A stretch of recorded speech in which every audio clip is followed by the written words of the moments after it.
कर देता हूँ ऑन। हाँ हाँ, हो गया ऑन। अब हो गए शुरू। हाँ जी, हाँ जी, अब मैं दोबारा होस्ट बना देता हूँ। हो गई रिकॉर्डिंग। दिख नहीं रहा। हाँ जी। हो रही है रिकॉर्डिंग, शुरू हाँ दिख जी, रही हाँ है जी, हो मतलब। रही है सर, हो हो रही गई है। सब, हो गई। हाँ हाँ, हो गया सर, हो गया। हाँ जी। तो हम नवांश राशि तो मालूम है सबको। अभी जो वो बोले जिनको नवांश के बारे में मालूम नहीं है, जरा आप स्क्रीन पे जरा आ जाएं वहां पर, तो ताकि आपको मैं रूबरू बात कर सकूं। नवांश के जिनको, कौन थे जिन्होंने कहा मेरे को नवांश के बारे में बिल्कुल नहीं मालूम? Yes sir. हाँ जी, नवांश के बारे में। तो राशि मालूम है सर? जी सर जी। राशि के 30 डिग्रीज होती हैं। उन 30 डिग्रीज का डिवीजन ये है, 3 डिग्रीज 20 मिनट। पहला फर्स्ट, एक राशि के अंदर 9 नवांश होते हैं, 9। उनकी डिवीजन है 3 degrees 20 minute is equal to 200 minute, 200 minute होते हैं। एक राशि का स्पैन जो है वो 800 मिनट का होता, 1800 मिनट का होता है। दूसरा 3:20 से लेकर 6:40 तक। तीसरा 10:40 तक, 10 तक, सॉरी, ओहो, तीसरा 10 तक। और चौथा 13:20 तक। पांचवा 16:40 तक। छठा नवांश जो है 20 तक। तो अब कोई भी प्लेनेट छठे नवांश में होगा वो 16:40 से 20 डिग्री के स्पैन में होगा। उसके अगर 17 डिग्री का होगा, 18 डिग्री का होगा, 19 डिग्री का होगा, वो छठे नवांश में होगा। और अप टू 16:40 जो होगा वो 13:20 से 16:40 के बीच में होगा, वो पांचवें नवांश में होगा। पांचवा Navamsa is very very important. पांचवें नवांश के अंदर कोई भी प्लेनेट होगा बड़े अच्छे फल देगा। फिफ्थ नवांश, पटेल साहब है कैटेगरिकली रिटर्न कि कोई जितने भी प्लेनेट है फिफ्थ नवांश में होंगे बड़े अच्छे फल देंगे। तो अगर सारे प्लेनेट फिफ्थ नवांश में, तो इज द किंग। तो फिर उसके बाद हम 23-20 तक सातवां, 26-40 तक आठवां। आठवां नवांश अच्छा नहीं गिना जाता। 23-20 से 26-40 के बीच में आठवां नवांश, एट्थ नवांश होता है। और फिर नवा नवांश होता है 26-40 से 30 डिग्री का। ये नवांश है। कोई भी प्लेनेट 6-7 डिग्री का है तो वो तीसरे नवांश में होगा। तो ये आप देखेंगे रिदम एक जैसी है, 10-20, 3 पे 10, 20 पे 6 और 30 पे 3। और 6:40 इधर, 16:40 इधर, 3:20 इधर, 23:20। तो ये रिदम है। अब रिदम में चलेंगे तो आपको मुश्किल नहीं होगी। ठीक। अब हमारे इसको ये एक ऐसा जो सीरीज है, कैसे बनाते हैं हम? 159 की एक ट्राइन है, 4 ट्राइन से हमारा हारोस्कोप बनता है। 4 ट्राइन्स होते हैं। 159 ट्राइन है, ट्राइन जिसको त्रिकोण बोलते हैं। दूसरी है 2-6-10, तीसरी है 3-7-11 और चौथी है 4-8-12। ठीक। और ये आपने देखेंगे कि 1, 10, 7 और 4 जो है वो रेड कलर में दिखाए गए हैं। रेड कलर मीन्स जब भी कोई प्लेनेट इन 159 में होगा उसकी काउंटिंग जो होगी 1 से शुरू होगी। ये केंद्र स्थान है, 1 नेचुरल जोडियक के केंद्र स्थान है। 2-6-10 की 10 से शुरू होगी, 3-7-11 की 7 से शुरू होगी, और 4-8-12 से 4 की शुरू होगी। मैं आपको बताता हूँ। आपको एक एग्जाम्पल देख के बताता हूँ आपको। उसमें हम करते हैं, एक हारोस्कोप लगा लेते हैं अभी का।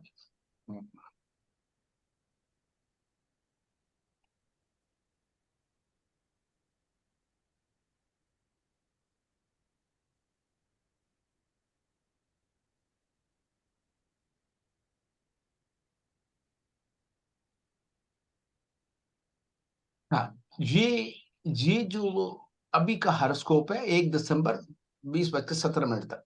आप देखेंगे। अब जरा आप आ जाएंगे, जो क्या नाम है सर आपका,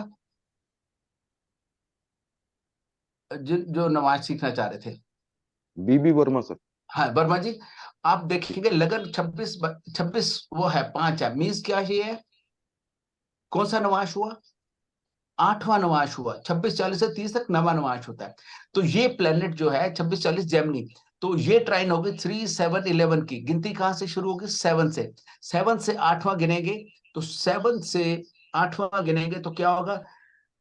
1, 2, 3, 4, 5, 6, 7, 8, 2 नंबर, 2। सर, तो इसमें सर इसमें सर सर एक सर, थोड़ा रिक्वेस्ट सा- है, आप साउथ इंडियन चार्ट भी बना लेंगे तो हाँ, साउथ इंडिया में बना देते हैं, तो साउथ So, इंडिया सर में एक बार can you सर एक बार please फिर से रिपीट करिएगा।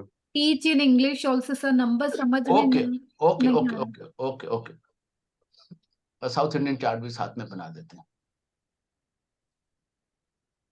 सर ये काउंटिंग कैसे करी आपने? अभी काउंटिंग 1 2 3 4 अभी बताता हूँ आपको, अभी मैंने बताया था, तो आप अभी मैं बताता हूँ आपको, डोंट वरी, अभी हम आपको बताते हैं।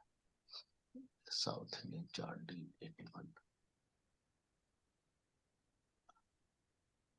D10 D9 D10 D9, ठीक है भाई। तो जी जो इसको हम इसमें साउथ इंडियन चार्ट भी लेते हैं। अभी हमने देखा कि ये डिग्रीज जो हैं वो लगना की 26 जर्मनी 05 मिनट्स, राइट? जी ये हो Right, गया, sir. It is 8th Navamsa, it is 8th Navamsa, अच्छा 8वां नवांश है, it is 8th Navamsa. Is that right? अभी हमने काउंटिंग दिखाई थी आपको, ये इसमें इट इज 8th नवांश, 26 40 23 20 से 23 20 से 26 तक it is 8th Navamsa, that's right? Yes, sir. Is sir. that Yes. हाँ, now we come to our chart. This chart it is 8th Navamsa, तो 3 7 11 की हमने आपको बताई थी, जो काउंटिंग है वो 3 7 11 की कहां से होगी? 7 नंबर से, 7 से, बिकॉज केंद्र स्थान 1 4 7 10, आपको ये याद रखना है। आज अगर ये सीख लोगे, if you will learn today, you will never forget in life how to, it will be very on your fingertips how to do the calculation mentally.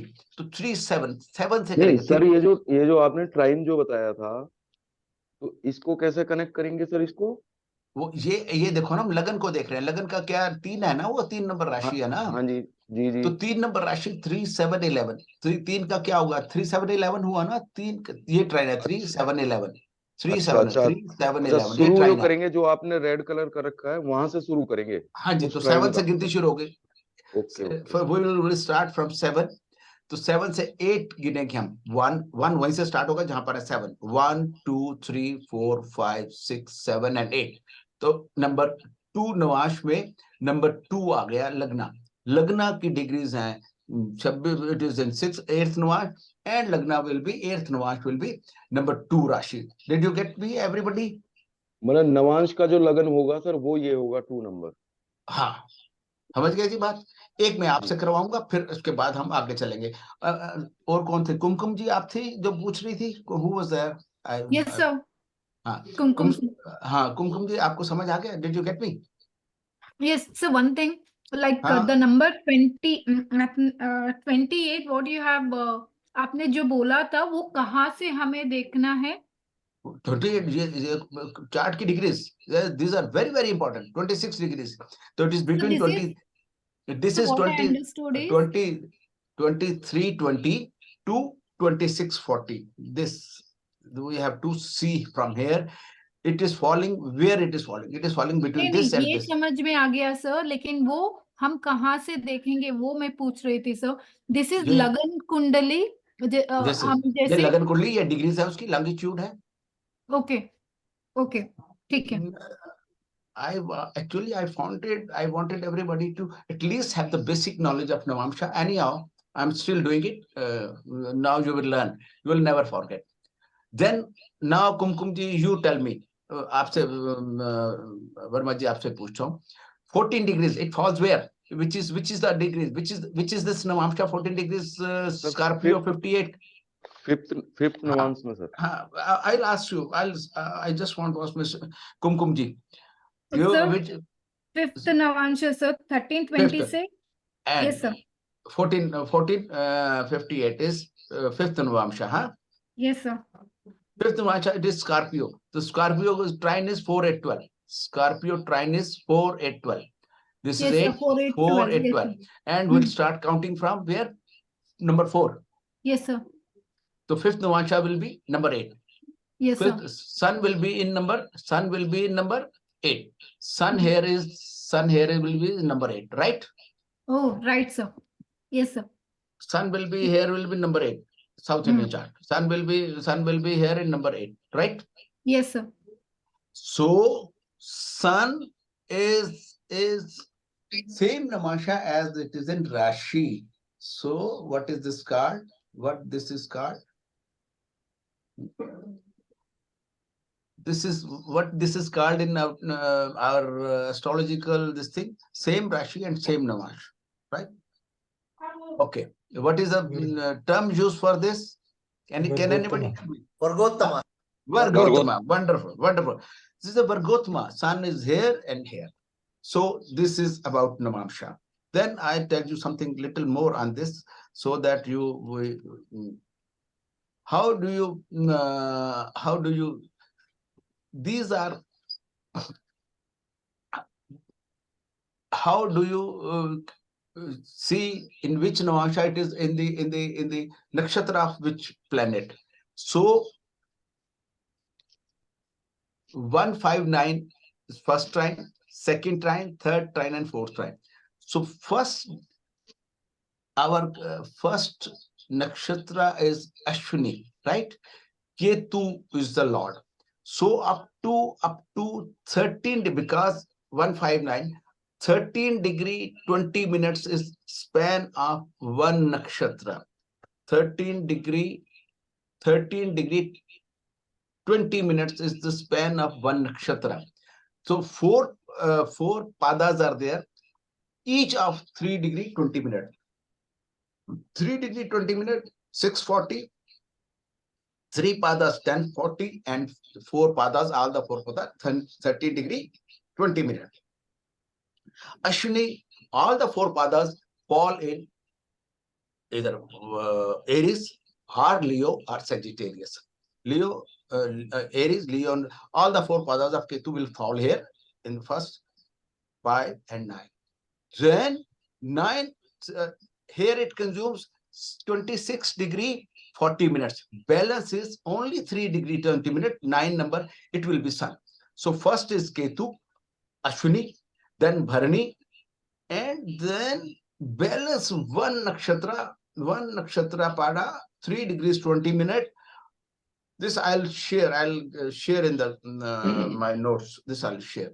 So third, so Ashwini, Bharani, Kritika, 1 part. Then balance 3 parts, 10 degree 40 minutes will fall here. 3 parts of Kritika, Ashwini, Bharani, Kritika. Then it becomes Rohini, all the 4 pathas, because it can consume. Then it will become, balance would be 3 padas of this, means 10 degrees 40 minutes plus 13 degree 20 minutes is becomes 1640. 16, 13 and 3, 1640, 10 plus 13, 20, 23, sorry, 10 degrees of sun here, 10 degrees of sun here, and 13, 20, 23, 40, balance 2, 640 are Mars. So Ashwini, Bharani, part of Kritika, here Kritika, Ashwini, Bharani, Kritika, Rohini, all the 4 padas. Mrigshira, 2 parts here and 2 parts here, 640 here, 640 here. Then Mrigshira, Adra, Rahu full here in 3711, Rahu, all the 4 parts, and Rahu, Adra, Punarvasu, 3 parts here, 3 parts up to 640, 3 parts here, and balance 1 part will go here. Punarvasu, Pushya, Saturn, and Ardra. So all these things fall in this. This is the method. I will do one example so that we can proceed ahead. So we can start with Gemini, or whatever you suggest. We have said we'll take Mars. Mars is 10 degree 58 minutes. This is which Navamsha? Third Navamsha, sir. Third is up to 10 only. Fourth. Fourth Navamsha. Okay, Third is fourth Navamsha. Yes. Fourth Navamsha. So it is in Scorpio. Scorpio is 4, 8, 12. ठीक? 4, 8, 12 would be first 3 degrees 20 minutes in 4, 8. So would be of Jupiter Nakshatra. 4, 8, 12 would be of Jupiter Nakshatra. Which Nakshatra of Jupiter here?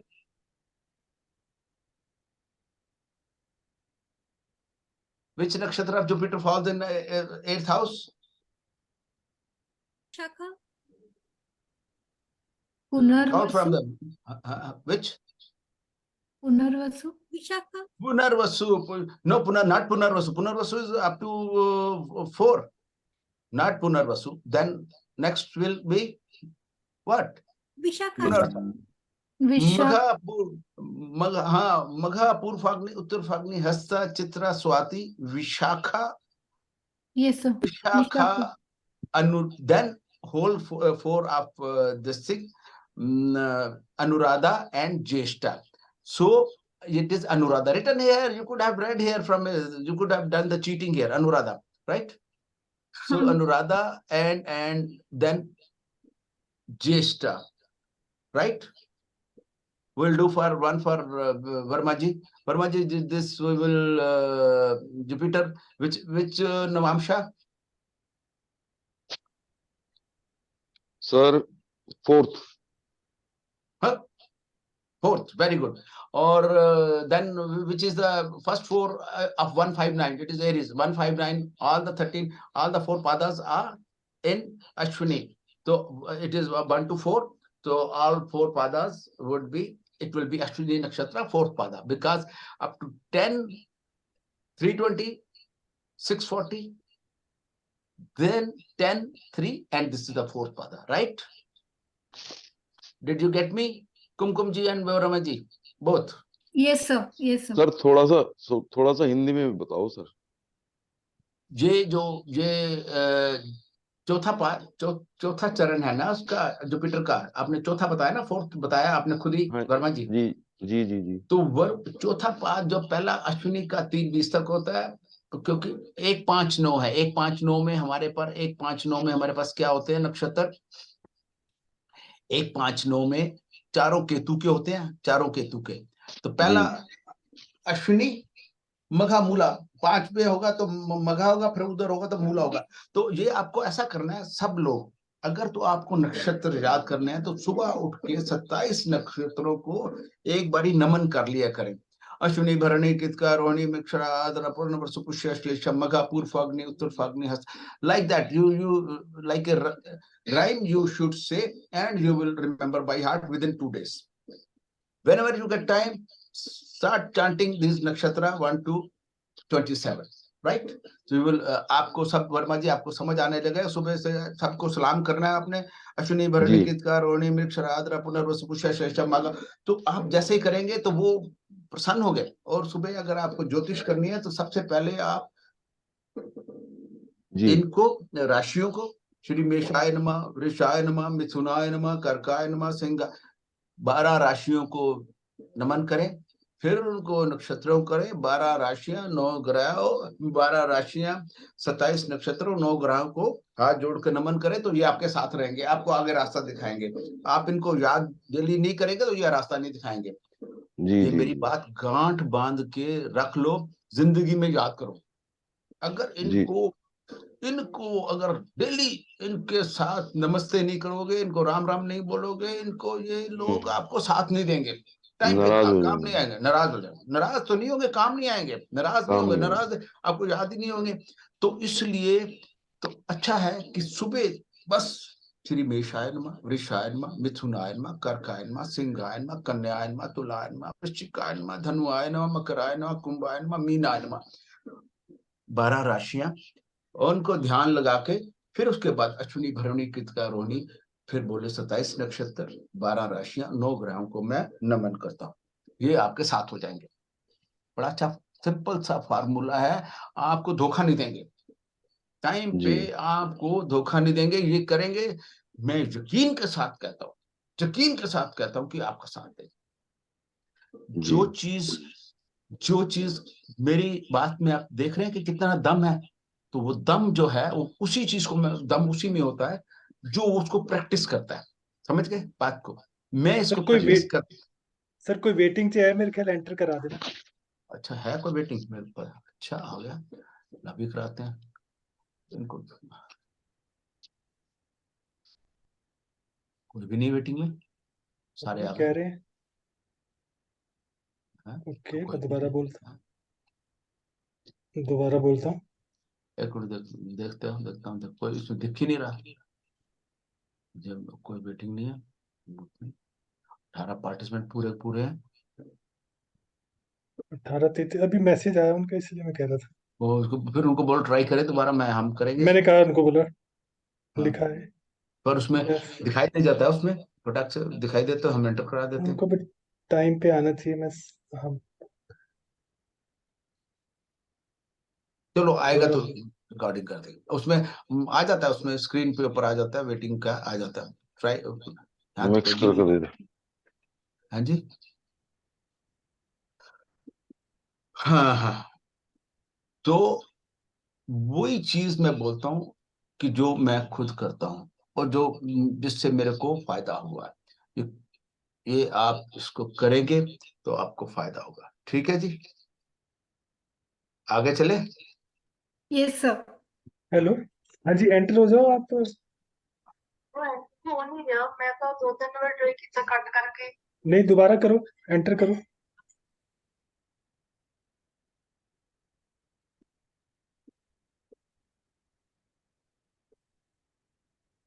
Screen पे दिखता भी तो है, जब कोई enter करता है तो वो स्क्रीन पे आता है, पर यहाँ आया नहीं।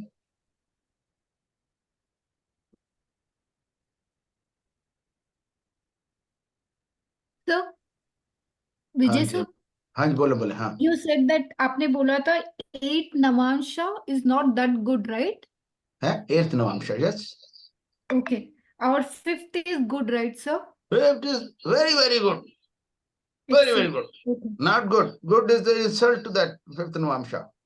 अच्छा, ओके। और रेस्ट ये पूरा एवरेज है sir?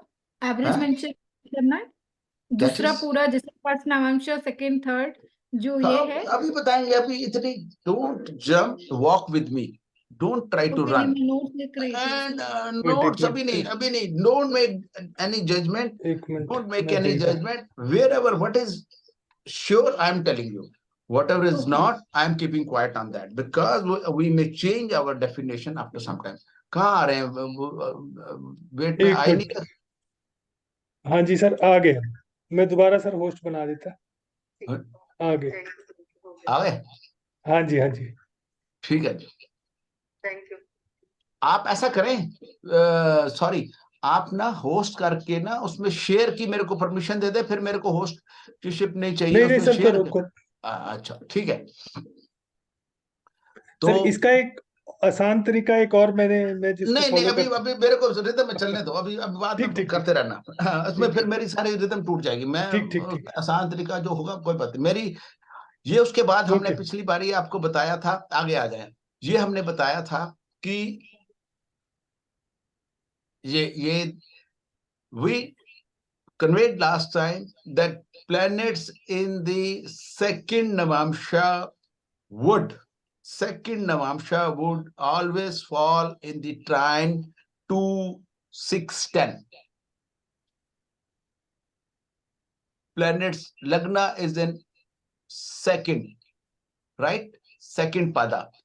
So its trine would be 2, 6, 10. So in Navamsha it will be 2, 6, 10. This any planet, this is Sun Anuradha 4th, it will fall in Navamsha in 4th, 4, 8, 12 trine. In Navamsha, it will fall in 4, 8, 12. Sun is in 4, 8, 12 trine. So whatever pada of planet or ascendant, it would fall in that trine only. There are 4 trines: 1, 5, 9, 2, 6, 10, 3, 7, 11, 4, 8, 12, right? So आप चारों जो हैं इन ट्राइन में जो जो उसका पाद होगा उसी ट्राइन में जाएगा। जो प्लेनेट तीसरे पादा में है, ये तीसरे पादा में तो 3, 7, 11 में जाएगा। इसका नमाज जो है 3, 7, 11 में होगा। वीनस देखे 3, 7, 11 में, ये वीनस इज 3, 7, 11। ये बात समझ में आ गई? आगे चलते हैं। यहां तक नहीं समझ आया तो बोले मेरे को। तो ये जो चीज है एस्ट्रोलॉजी में, पिछली बारी मैंने बताया था, ये जो चार्ट है, ये आज मैं शेयर कर दूंगा। इस चार्ट को आपको अपने आप याद हो जाएगा आपको कि वो चार्ट जो है वो इसमें जो ये नवांश की पोजीशन है, ओनली नवांश, कंफ्यूज मत होना, दिस इज ओनली नवांश, नक्षत्र नवांश टेबल, ये नक्षत्र नवांश टेबल है। तो जो पहला पहला जो एरीज राशि है, एरीज राशि में सिर्फ एरीज राशि नवांश की एरीज राशि में, नवांश की एरीज राशि जो होगी उसमें 3 प्लैनेट्स के नक्षत्र होंगे, केतु के, मून के और जुपिटर के। पहला पाद होगा एरीज में, पहला पाद होगा, टॉरस में दूसरा पाद होगा, जेमिनी में तीसरा पाद होगा और उसमें कर्क में चौथा पाद होंगे चारों। ये जो होंगे केतु, मून और जुपिटर के नक्षत्र होंगे, केतु, मून और जुपिटर के नक्षत्र होंगे। फिर बता रहा हूं, नवांश में एरीज में जो भी प्लैनेट होंगे पहले पाद के, अभी बताया मैंने आपको, जो 2, 6, 10 में होंगे वो दूसरे पाद के होंगे, 3, 7, 11 में तीसरे पाद के होंगे, 4, 8, 12 में चौथे पाद के होंगे। तो चौथे पाद में 1, 2, 3, 4 राशियां, एरीज, टॉरस, जेमिनी और कैंसर में सिर्फ केतु, मून और जुपिटर के नक्षत्र होंगे। वो आपको याद रखना, कोई और नक्षत्र किसी और प्लेनेट का नहीं होगा। ऐसा ही 5, 6, 7, 8 में जो होंगे वो 5, 6, 7, 8 में होंगे वीनस, मंगल और सैटर्न के, ये बनाए हुए एरो, वीनस, मार्स और सैटर्न के होंगे। 5, 6, 7, 5 में अगेन, फिर 5 में एक पहला पाद का होगा, छठे में दूसरा पाद का, तीसरा और चौथा पाद। 9, 10, 11, 12 में वो होंगे सन, राहु और मरकरी, सन, राहु, मरकरी, सन, राहु, मरकरी, ये सन, राहु, मरकरी। ठीक है जी। ये क्या हो गया? 3, 7, 11।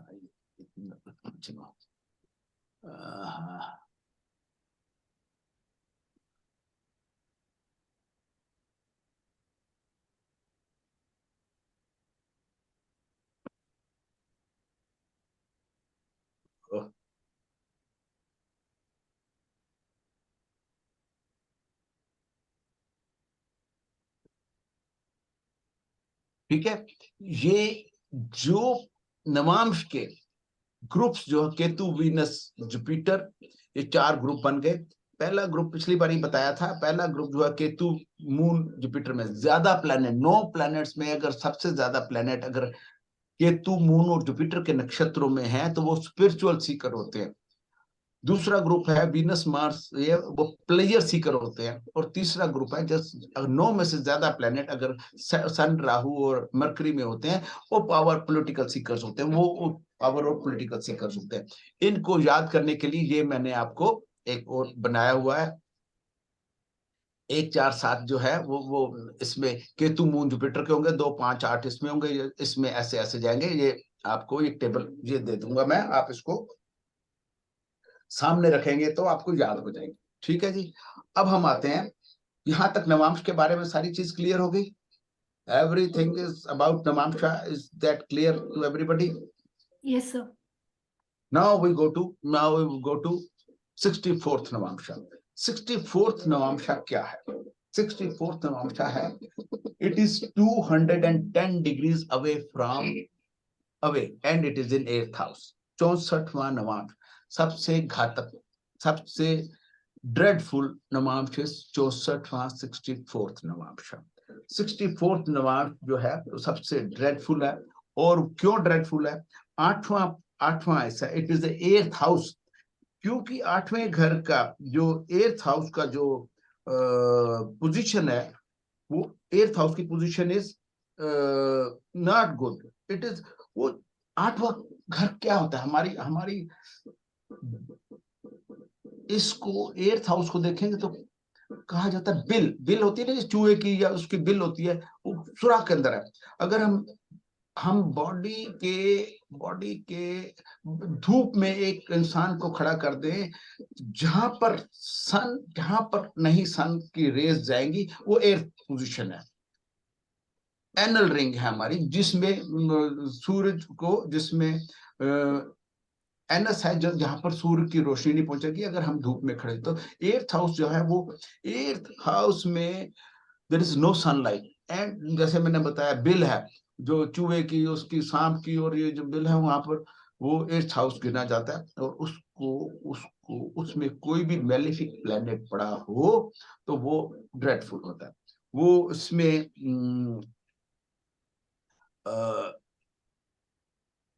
इसके जो आज मैंने किताब दी हुई है उसको एक बारी गो थ्रू कर लेना।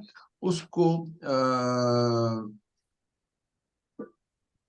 64 पेज नंबर 37 के ऊपर बुक में है, तो उसको आप पढ़ लेना। उसमें आप, मैं मोटे मोटे पॉइंट जो है उसमें से मैं आपको कवर कर दूंगा। और हाउ 64 कैसे काउंट करते हैं वो मैं आपको बताऊंगा, कैसे उसकी काउंटिंग होती है। I will tell you that. यहाँ पर एक एक हाउस में कितने प्लैनेट, कितने डिग्रीज होती हैं, कितने वो होते हैं नवांशा एक हाउस, वन हाउस में। How many navamsha are there in one house? 9 Navamshas. 9. Wonder Verma ji and Kumchim ji, where you don't understand, let me know. 9 navamsha, and up to 7th it will be 63. 64 will be here, just 8th house. It is starting of 8th house, not starting over. It is from the degrees of this thing. Degrees of this thing, it is starting of 8th house. It is called the midpoint of this house. 24 degrees is the midpoint of first house. So 8th house will be here. 8th house will be 64th house would be here. 9, 18, 36, then 48, 45, 54, and then 63 and 64, right? 9 ka table. 9, 18, 27, 36, 45, 50, 45, 54, 63, and 6, right? Is that clear to everybody? Is that clear to everybody? If Kumkum ji says yes, I will go ahead. This So, means, please Nope. come again once again, sir. Sorry, there was a network issue, sir. you got to Many- be attentive. One house has 9 navamshas. Yes, sir. 2 houses will have 18, 27, 9 ka table. 9 sevens are 63, and 64th navamsha should be 8th house. Is that right? Understood. Now understood. Now, and counting of navamsha, it doesn't stop at 9. It goes to 10th, 11th, and 12th also. So if we go in navamsha chart, it will be first navamsha, second, third, fourth, fifth, sixth, seventh, eighth, ninth, 10th, 11th, and 12th. So again, it will come to 13, 14, 15, 16, 17, 18, like 12, 24, 36. So 64, how you will say? Divided by 12. 12 5s are 60, right? 12 will be 60. This is 61, 62, 63, and 64. A planet in the 4th house in Navam's chart, if it is in 8th house here and here, same planet would be in 64th Navamsha. If a planet is here in 8th house and here same planet is there, that planet is in 64th Navamsha from ascendant. Then this is 64th from ascendant. They have stressed the need of 64th from sun and 64th from moon, they have said. But Patel Sahab has written in his book, further he says we should do research taking 8th house from every planet. He has given example also at the end of the chapter. He has written, I read for you also. I read that. So,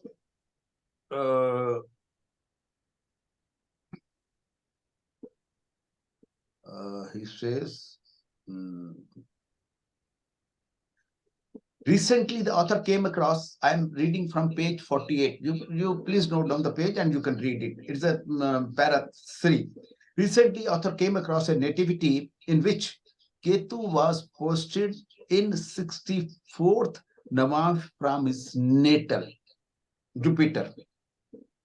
Ketu was in 64th Navash from Jupiter. The native lost his young grown-up son, 38-year-old, died in 1991 in car accident. He says, can this principle be not applied to other karkas such as sun for father, moon for mother, Mars for co-bonds and Venus for wife? कहते हैं कि अगर ये Jupiter से केतु 64वें नवांश में था एक gentleman के, और उसमें से उसका जब वो चीज चली तो उसने अपने 91 में वो रिपीट हुई होगी ट्रांजिट में या कुछ हुआ होगा, तो उसे सन की डेथ हुई। Jupiter is the karaka for son, Jupiter is the karaka for son, तो उसके सन की डेथ हो गई। उन्होंने लिखे, पटेल साहब लिखते हैं कि can this principle be not applied for other planet. कोई सन से 64वें नवांश में पड़ा हो तो वो तो फादर के लिए घातक हो सकता है। मून से 64वें नवांश में कोई प्लेनेट हो तो ये लिखा होगा। 64वां नवांश जगह जगह लिखा गया है, बड़े ड्रेडफुल हैं। 64वां नवांश बड़ा ड्रेडफुल है। क्या रियली ड्रेडफुल है? अब ये यहां बात करते हैं। यहां पर कैन एनीबडी से, गिव मी सम क्लू कि is it really bad? Is that really bad? Or there is some escape route for also for the 64th planet in 64 now? Is there any escape route for also? यहां देखते हैं can, इसमें देखते हैं हम हमारे if we have Saturn से Ketu, Venus से नो, जुपिटर से नो, मरकरी से मरकरी से, हाँ।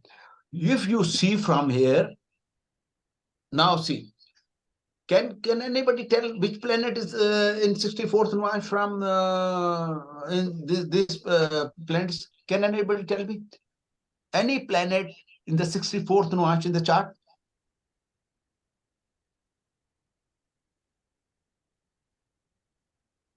It should be 8th from that and 4th from that planet. So there is from Mercury to Moon. Moon is 8th from Mercury. Is that right? Kumkum ji, Yes, is sir. that right? Yes, sir. Right, sir. And if we see from here Mercury and count 4 from here, it is Moon. So Mercury, Moon is in 64th Navash from Mercury. Sir, in Navamsha chart, if you take 4th position from Lagna, it is 64th Navamsha. 4th position from Moon, it is 64th Navamsha from Moon. 4th house from any planet in Navamsha indicates 64th position from that particular planet. But it should be in Lagna chart, it should be 8th from that. Yes, No. yes. It should be, because 64th Navamsha is nothing but 210 degrees away. Exactly 210 degrees away. Yes. If a planet comes here, this Moon is in 64th Navash. From where? From Mercury. Yes. So here also it has to be from here. People forget this thing. People forget, and it has not been made clear also in the books also. But remember, I will show magic of this also in other planet also. From Mercury to Moon is 8th. Mr. Subramaniam, Moon is 8th from Mercury. It is already in 8th house. From Mercury to Moon, it is 4. So this is the 210 degrees apart. This Yes, is true. in Rashi, there should be a distance of 210 degrees. Yes. Navamsha is in 4th from that particular planet. 4th from that particular planet. Two rules. So now I asked Mr. Subramaniam, can you tell me, is there any escape route for this? Whether all the planets would be dead for in 64th March? If the 64 Navamsha dispositor is well placed in Rashi. No, no. This means here I would say that is the secondary thing. Dispositor. Dispositor is very, very important. That will come later. But I'm asking if is 64th March is really bad. I'll prove you. I'll give you validation. जो मैं कह रहा हूँ उसकी मैं validation दूंगा आपको. मैं ऐसे हवा में नहीं मार रहा. मैं आपको उसकी validation दूंगा. It will be activated only during Dasha, Antardasha, or No, Dasha. Forget Dasha. Forget Dasha. I'll make you run without Dasha. Don't worry. We'll run without Dasha also. Yes. Then tell me anything which. Huh? Tell me anything. Any escape route? I'll give you. And Aspect show by you the benefit validation also. Validation also of this. If that planet happens to be either the friend of that planet from where it is this thing, then it will not bother him much. Suppose if it is inimical, then it will give you problem. It will give problem. If it is a friend of this thing, then you can say it will. He said, while looking for that note of Patel Sahab, where he says there are three types of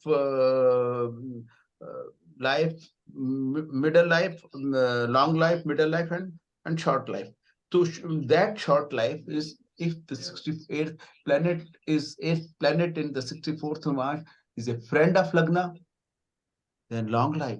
It is a neutral to Lagna, then it is middle life. And if it is a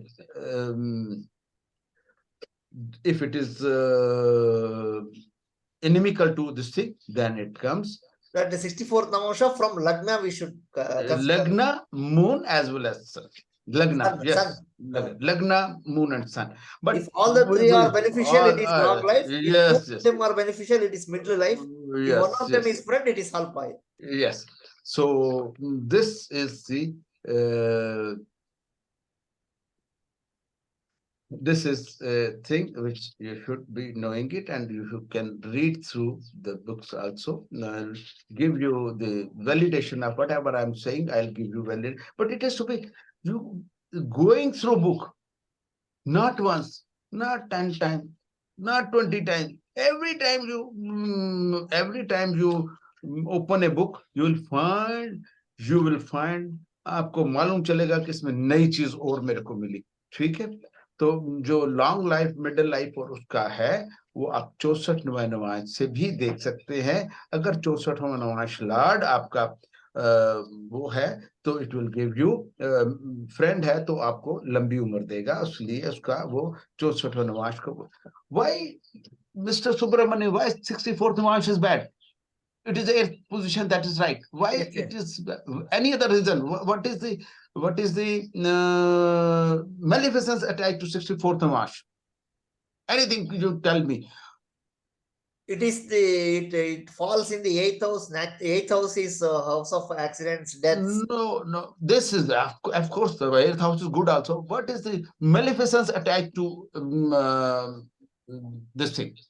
What is the maleficence attached to 64th 64th? 64th March.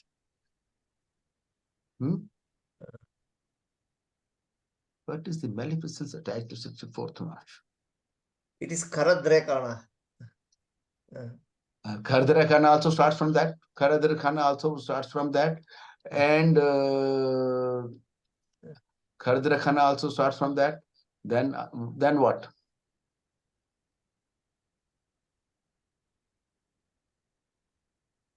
Yes, then what? If you can tell me, that will be great. I'll be very, very happy. And what I am telling you, you will not find anywhere in book.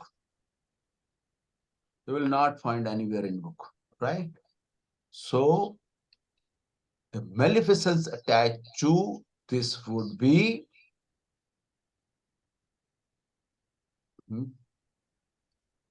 anybody? It will impact your. No, not So- impact. Why? Yes, please. तो 64 वो health को सफर करता है या No, कुछ no, ऐसे? कुछ नहीं. Reasoning. I am not asking the reasoning. I am not asking the reasoning. Please, I am asking why. Why it is maleficence attached to 64th Navamsha. Can you? I'll now share one chart here also. Share a chart. Share screen. This now. This is the circular chart explanation of circular chart. Now you will see 64th Namash, only 64th Namash. This is 64th Namash. It is 8th from 8th nakshatra from it is this it is the which nakshatra? 8th nakshatra, 8th house, and which is what the nakshatra? Which is what nakshatra? 7th nakshatra. Naidana Tare. Vadtara. Vadtara, Naidana Tara. Right? It is the 7th Tara. It only falls here in 8th house. So only planet. And then it becomes 8th and 9th are friends. So come again. अभी बता रहा हूँ. पहला जो होता है क्या होता है? फर्स्ट प्लेनेट पहला जन्म संपत्ति जन्म तारा संपत्ति विपत लाइक दैट. ऐसा जो वध तारा होता है 7th होता है. ठीक है. I want कि everybody should know the basics. तो सबको बेसिक आना. ये 7th है. ये 7th तारा वध तारा है और 8वें घर में है. This is the only. 22वां दृष्टांत भी यहीं से स्टार्ट होता है. 22वां दृष्टांत भी यहीं से स्टार्ट होता है. सुब्रमण्यम साहब, आपको ये चीज मालूम थी? आज तक किसी ने बताई ये वाली बात? नहीं सर, नहीं. This is the only thing. It has been discovered by the blessings of Patel Sahab by me. Sir, but Tara, 7th Tara also falls in 3rd Rashi also like that. No, it is, you see now 1, 2, 3 like the 7th है. It's 7th है. उसमें 64 8th house नहीं होगा ना वो. My dear sir, that will not be 8th 7th house. star is Punarvasu. Punarvasu also falls in Gemini. Sir, no, but it will not be 8th house. 8th house as well as 7th. So combination. Combination. Yes. Combination. And 22nd Drishkan, 22nd Drishkan also falls in. Yes. It will always be 7th Tara as well as 8th house. So double maleficence is because of this. If you have read it anywhere or you can show validation, आपको किसी जगह पे इसको लिखा हुआ दिखा दो, मैं I'll be grateful. Right? हाँ जी, आप बताओ क्या कुमकुम जी क्या बोल रही थी? आप बताओ. सर वो 7th तारा बोला था ना, वो समझ में नहीं आया था. आपने पढ़े नहीं हुए संपत्ति विपत और वो? हाँ पढ़े. तो फिर उसमें उसमें पहला क्या जन्म तारा होता है, दूसरा क्या होता है? संपत्ति विपत. क्षेम प्रत्यारी साधक वध मित्र अतिमित्र. छठा साधक और वधातार मैत्र. वधा जो है वो वो 7वां होता है. वो वधा तारा वधा में उसमें कहा गया, इसने बीवी रमन जी ने अपनी उसमें बुक में लिखा है, सारी चीजें भूल जाओ. वध तारा का जो वध तारा जब वो हो रहा हो तो वध तारा के नक्षत्र में कोई आपके वध तारा हो तो कोई भी अच्छा काम ना करना, चाहे वो आपके चौथे उसमें आ रहा, 3rd साइकिल में आ रहा है, पर उसके वध तारा के नक्षत्र में कोई भी शुभ काम नहीं करना. मैंने अपने जो एक्सपीरियंस में भी मैंने पाया है कि जो भी प्लैनेट अगर वध तारा में स्थित हो नेटल चार्ट में भी, तब भी वो अच्छा फल नहीं देता अनलेस उसके साथ कुछ और अटैच हो. Unless there are some benefit. अब ये बात सबको समझ आ गई? ये बात सबको Yes, sir. समझ आ गई? सबको, एवरीबॉडी प्रेजेंट हियर, ये बात समझने वाली है। कल को डिस्कशन होगी किसी के साथ भी, आप उससे जब पूछेंगे क्वेश्चन, ये वाला क्वेश्चन पूछेंगे, अच्छे से अच्छा एस्ट्रोलॉजर इसको नहीं बता पाएगा। Nobody. This was, I told to Sundaram sir also, he was attending our classes 2 years before, and this was told to him, and it was wonderful sir thing. Sir लगन से जो 4th हाउस में बैठेंगे जो भी planet होंगे वो 64th में ही होंगे? नहीं, लगन से 8वें में, नवाश के लगन से 4थे में, या उस अच्छा, प्लेनेट के लगन से 8वें में और नवमांश में अरे मेरे 4th में। दोस्त, सीधी सी बात, मैंने आपको एक बात बताई, 210 डिग्री, 210 डिग्री कहाँ बनेगी? 30 डिग्री, 60 डिग्री, 90 डिग्री, 120 डिग्री, ऐसा 210 यहाँ आएगा। 210 डिग्रीज अपार्ट, 210 इसको बोलते हैं, 210 डिग्रीज को क्या बोलते हैं? What is the English term 210 degrees? हाँ बताओ, क्वैंक, क्या क्या बोलते हैं बताओ? इसमें पटेल साहब ने अपनी बुक में ही लिखा हुआ, इसको बोलते हैं 64th मार्च को, 37 पेज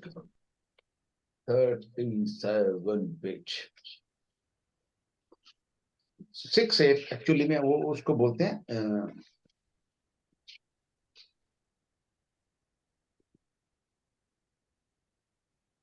इसमें बोलते हैं आपको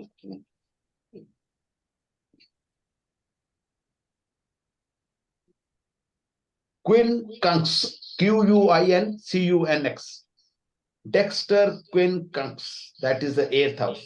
Quincunx 6-8 aspect according to Western astrology. Dexter quincunx 6 और 8, ठीक है? quincunx, Q-U-I-N-C-U-N-X, quincunx। तो इसको अगर लहरी की किताब में भी देखेंगे, इसको 210 डिग्री तो लिखा होता है, पर उसमें उस जगह quincunx के जो है वो quincunx जो है वो 150 होता है। डेक्स्टर quincunx मींस 210 डिग्री, ठीक है? तो आपको ये हो गया 6-8, इज दैट 6-8 पोजीशन quincunx। अब समझ आ गई? आगे चलें इसके ऊपर? Yes, sir. जहां तक समझ 64th नवांश समझ आ गया। Yes, अब sir. 64th नवांश के अंदर और चीज इंपॉर्टेंट क्या है, मैं आपको इंपॉर्टेंट चीजें बताऊंगा, आपको पढ़ना है। अगर उसमें कुछ चीज समझ नहीं आएगी, you can ask from me. जो मैं आपको बता रहा था वो 41 पेज पे लिखा हुआ है लॉन्गिविटी के ऊपर। इफ मैं पढ़ रहा हूं, सब सुनना, जो मैं आई वाज सेइंग, वैलिडेशन दूंगा। Validation is here. If the lord of navamsha occupied by moon is inimical, neutral or friendly to the lord of 64th navamsh therefrom, the longevity of native will be short, medium or full. If the lord of the moon is inimical, अगर वो दुश्मन है, neutral है या friendly है, 64वें Navamsa Lord से the longevity of the native would be, अगर वो है, अगर इनिमिकल है तो शॉर्ट होगी, न्यूट्रल है तो मीडियम होगी, और उसका फ्रेंडली है तो फुल होगी। तो इसका मतलब क्या हुआ?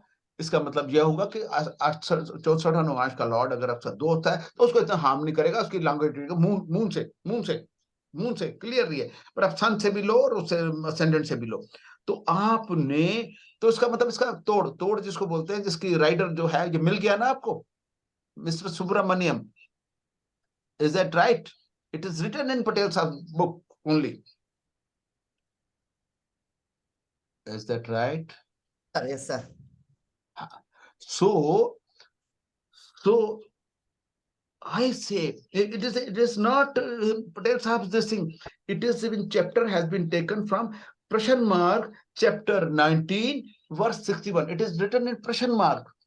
प्रश्न मार्ग में लिखा हुआ है। पटेल साहब ने जो कुछ भी लिखा है रिप्रोड्यूस करा है from various text, because what ever he has said, जो भी उन्होंने कहा है वो सारा बात जो है वो उन्होंने उस अपने जो कहे को, अपनी जो what ever he has said, अपने कहे को अगर वैलिडेट करा है, उसको वो दिया, तो उन्होंने टेक्स्ट का रेफरेंस भी दिया, मैंने यहाँ से पढ़ा और यहाँ लिखा हुआ है और बिल्कुल ठीक है, वो बिल्कुल ठीक है।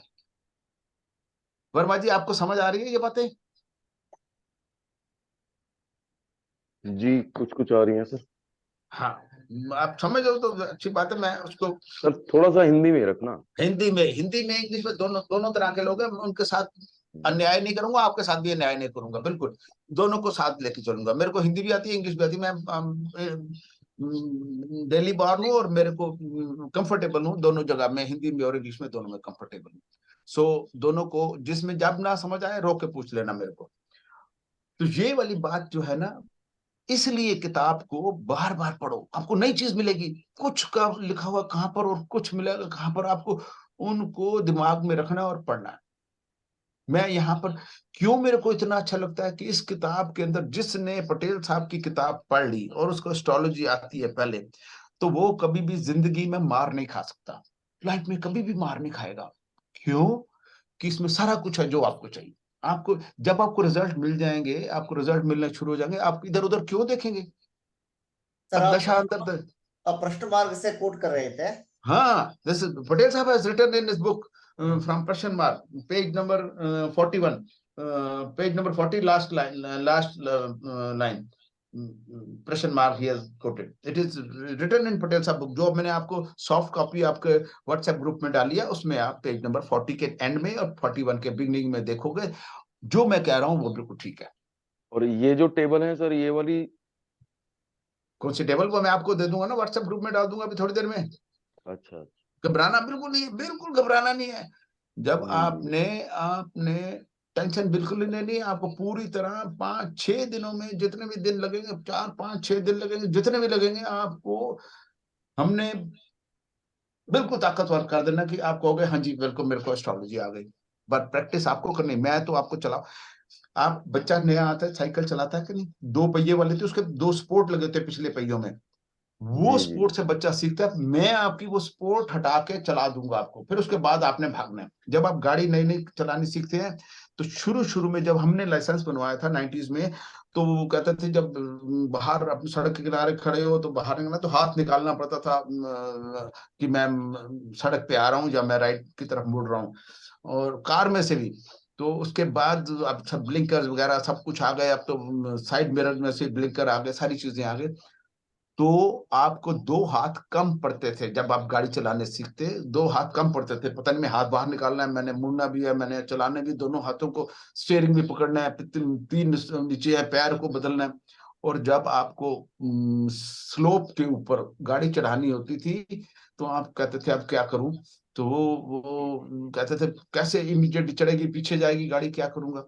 तो मेरे अपने साले साहब जो मजिस्ट्रेट भी रहे बाद में, इसके पीआरओ थे सेल्स एक्स में, वो नई गाड़ी सीखी, वो जब भी गाड़ी स्लोप पे खड़ी अगर ब्रेक लगानी पड़ गई तो पीछे पहले गाड़ी में जाते थे, पीछे पत्थर लगाते थे, फिर उसके बाद चलते थे, पत्थर अपने आप हटता रहेगा। तो ऐसे सीखते हैं, उसके बाद आपको प्रैक्टिस हो जाती है, फिर गाड़ी आप चलाने लगते हैं। तो मैं आपको गाड़ी चलाने तक आपको सिखा दूंगा, आपका एक हाथ खाली कर दूंगा और दूसरे उसे चुटकी बजाए आपको, तो एक हाथ से चलाएंगे, ऑटोमेटिक गाड़ी बना देंगे आपकी। साइकिल की अगर साइकिल की एग्जांपल दें तो उसमें दोनों जो साइड स्पोर्ट है वो हटा देंगे, आप अपने आप साइकिल चलाने लगेंगे। ठीक है, सॉरी।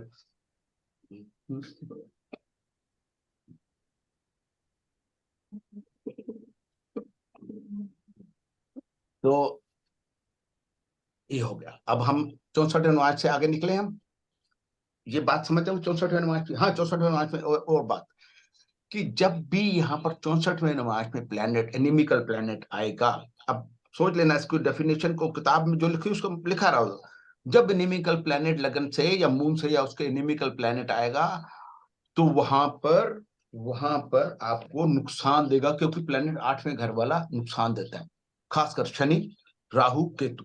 ठीक है, तो वो जो प्लैनेट है वो नुकसान देते हैं। उसके बाद आगे आ जाओ, आगे उसमें लिखा है कि अगर यहाँ पर एक से ज्यादा प्लैनेट आ जाए, एक कम स्पीड का शनि राहु केतु कम स्पीड के हैं और एक तेज स्पीड वाला, तो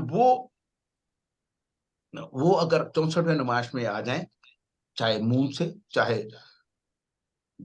मून से, चाहे सन से, चाहे वो क्या लिखा है पढ़ के बताता हूं। Mundane events, cyclones, earthquakes, excessive heat, very heavy rains, devastating floods, excessive cold, droughts, big fires can be predicted by the 64th Lagrange position. फिर लिखा है Dexter quincunx, formed by the fast moving planets such as Sun, Mars, Mercury and Venus with 4 slow moving planets in transit. तो fast moving planets हमारे पास कौन से हैं? सन, moon, Mars, mercury, और अगर स्लो मूविंग प्लैनेट्स जो हैं वो मरकरी, वीनस, इनके साथ सैटर्न, केतु और राहु के साथ अगर आ जाएंगे, दो इकट्ठे हो जाए, एक फास्ट मूविंग या स्लो मूविंग के इकट्ठे हो जाएंगे, तो क्या आएगा? जलजला, बरसात, तेज, आग लगती है, ये सब चीजें होती रहती हैं। मून 64वें नुमाइश में तो आ ही जाता है, एक प्लेनेट में घूमते 64वें 8वें घर में आ जाता है। तो वो किसी, अगर कोई मैलेफिक चल रहा है तो आप देखोगे कि उस टाइम पे आग वगैरह की घटना, इंडिया का चार्ट में देखोगे, इंडिया के चार्ट में 4th हाउस में और वहां पर 8th हाउस में जब ऐसा होगा तो लगती है। हमने अभी 41 वो थे, तो उसमें हमने बताया कि शायद 6:45 बजे से लेकर 7:45 तक, मैं देखता हूँ, बड़ा इंपॉर्टेंट है, जिस दिन उनका एस्केप होना था, उसको बाहर निकलना था, और वो 7:20 पे पहला आदमी अंदर पहुंच गया था हमारे यहाँ पर, उसी टाइम में निकले। ये सब हमने थ्रू नुमाइश देखा, we saw it through नुमाइश, because of moon position, because of their position, जो हमारे जो माइनर्स थे, हम जो ऐसे ट्रैप हो जाए मुंडेन में, कहां से देखोगे? 2 जगह से देखते हैं। कभी भी प्लेनेट की पोजीशन देखनी हो तो उसका लॉर्ड, जैसे लेबर है, लेबर का छठा घर है, लेबर का लॉर्ड, ठीक है, वो उसका लेबर का लॉर्ड छठा घर है, वो फंसा हुआ है, उसका 12वां घर, उसके लिए, मेरा 12वां घर क्या है? मेरी कन्फाइनमेंट है, हॉस्पिटल है, जेल है, वो है। और राहु से सिग्निफिकेटर क्या है? जेल का सिग्निफिकेटर 2 हैं, सैटर्न और राहु। राहु की कन्फाइनमेंट का, राहु किस, जैसे आपातकालीन ऐसी चीज है, वो राहु है।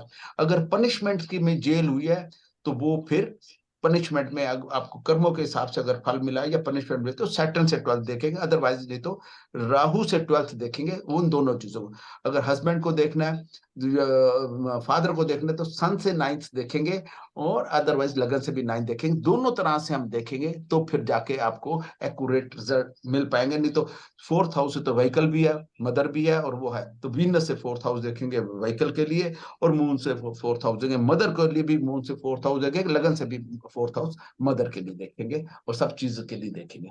तो ये वाली चीजें भूलना नहीं तो आपकी प्रिडिक्शन सक्सेसफुल नहीं होगी। अब आगे आ जाए, ठीक है जी, अब आगे आ जाए हम ये इसके ऊपर। अब एक नया 64th मार्च में मैंने और कुछ तो नहीं बताना, ये बता दिया। सर आप बड़ा जो अभी इंपॉर्टेंट है, पढ़ एक मिनट रुक जाओ, अभी बताता हूँ। तो transit of slow moving planet से मैंने बता दिया, Saturn, Jupiter, Rahu and Ketu through 64th March are its trines have to be considered for delineation purpose। Jupiter भी अगर 64th मार्च या उसके ट्राइन में से निकलेगा, सैटर्न, जुपिटर और राहु केतु ये किसी भी प्लैनेट के 64वें मार्च में निकलेंगे, अगर वो लगन लाट के दुश्मन, सैटर्न एक नेचुरल मैलेफिक है, ये नुकसान देता ही देता है, तो वो फिर उसको नुकसान देंगे। Is to be considered for delineation purposes. जब अमिताभ बच्चन को जब चोट लगी थी कुली के एक्सीडेंट में, तो वो 64वें नुमाइश में, मैं दिखाऊंगा आपको, ये 64वें नुमाइश में से निकल रहा था। लगा सकते हैं चार्ट अभी। हाँ बताओ क्या कह रहे थे, बोलो कुमकुम, बोलो क्या नाम, सॉरी। अभी आप कुछ पढ़ रहे थे ना?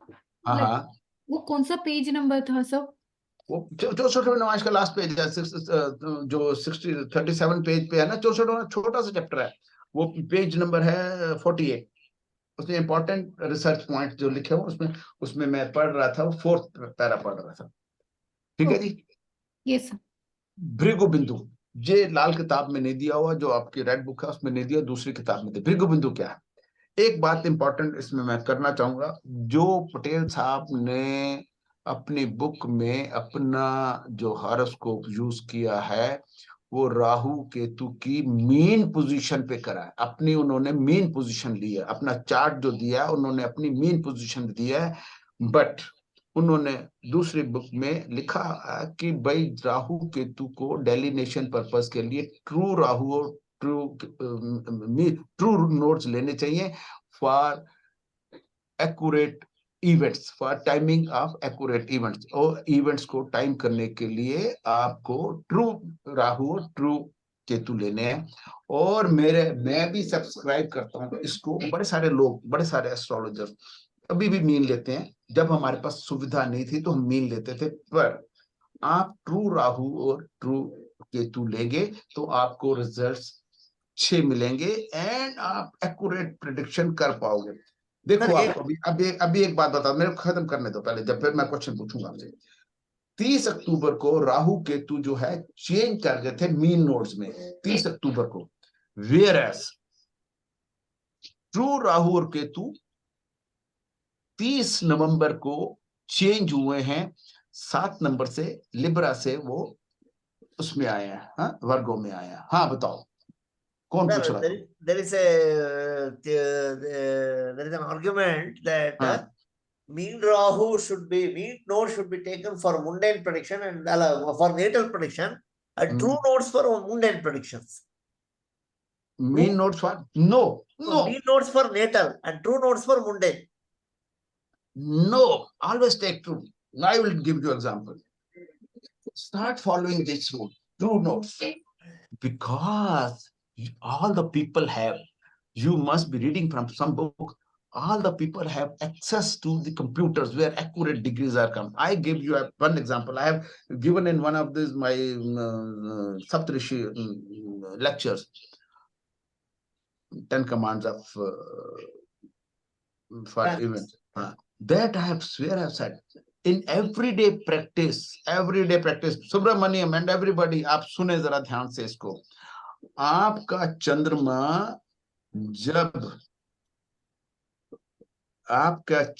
जो आपके राहु केतु, ये आपका स्पोज चार्ट है, ये वाला चार्ट, ये आपका चार्ट है, ठीक है।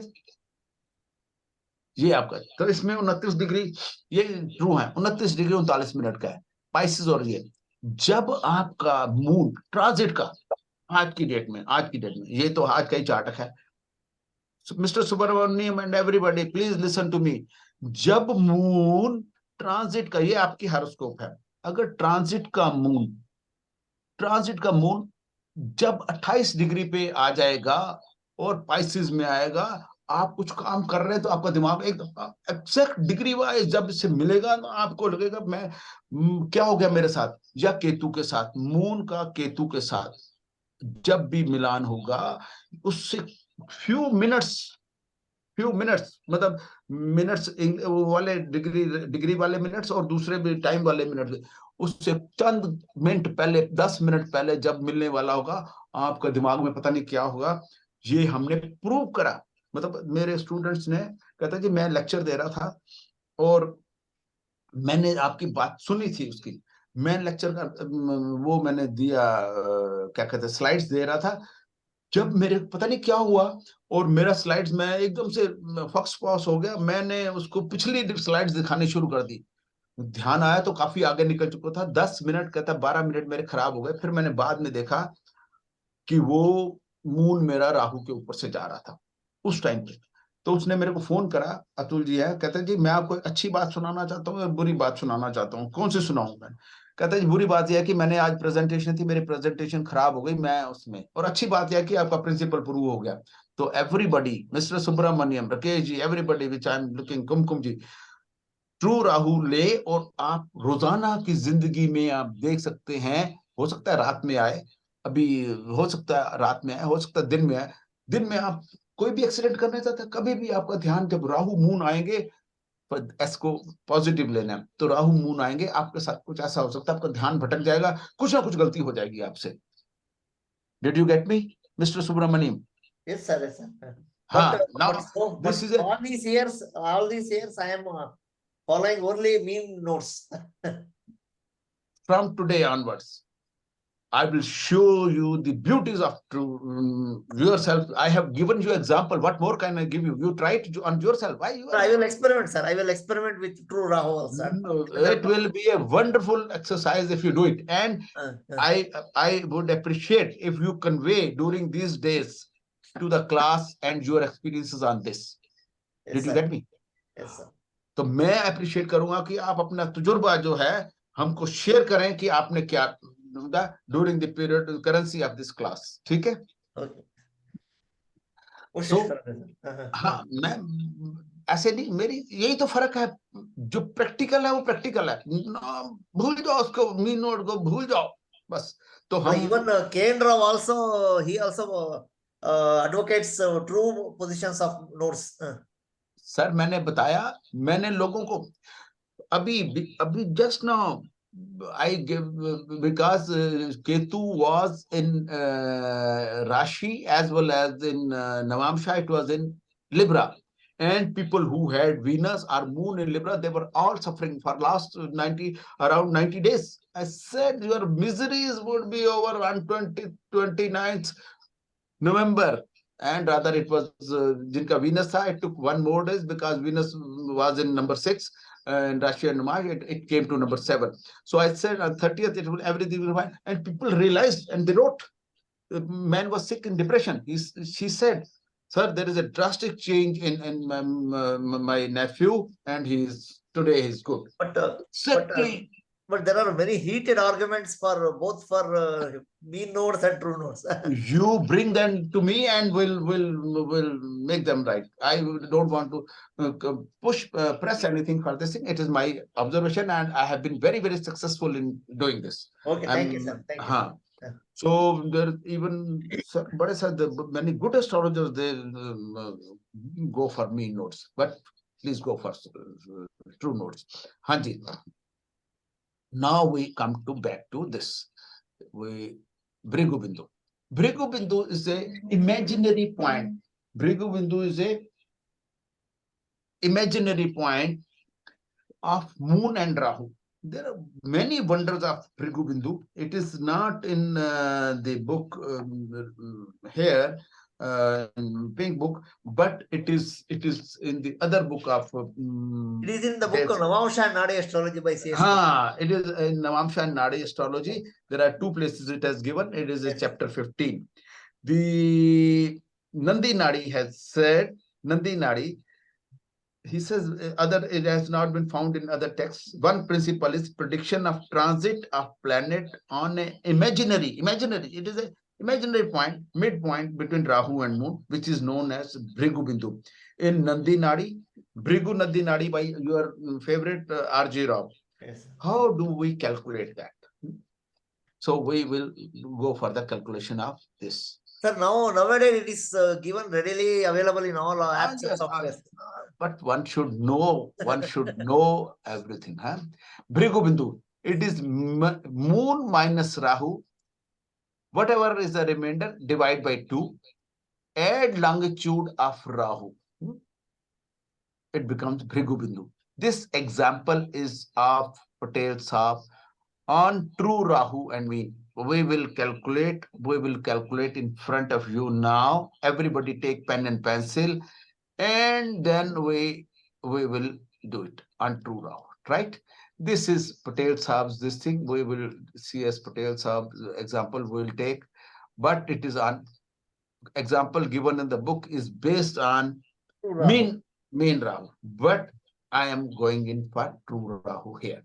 So example here is, note down what is the degrees of Moon, 12 Libra 12 minutes, right?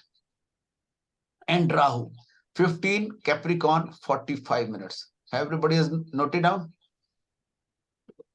लिख लिया सबने? सर रिपीट कर दीजिएगा एक बार। ये देखो सर लिखा हुआ है, मून की डिग्री ले लो, 12 डिग्री लिब्रा नहीं 12 ये मिनट। स्क्रीन पे तो नहीं आ रहा सर, वो टेबल ही आ रही ओ है। सॉरी सॉरी, टेबल पे आ रही, टेबल आ रही है। ओहो कैसे आ गई? न्यू शेयर, अच्छा Line is गलती not हो गई। moving. Okay okay okay okay, sorry sorry, my fault.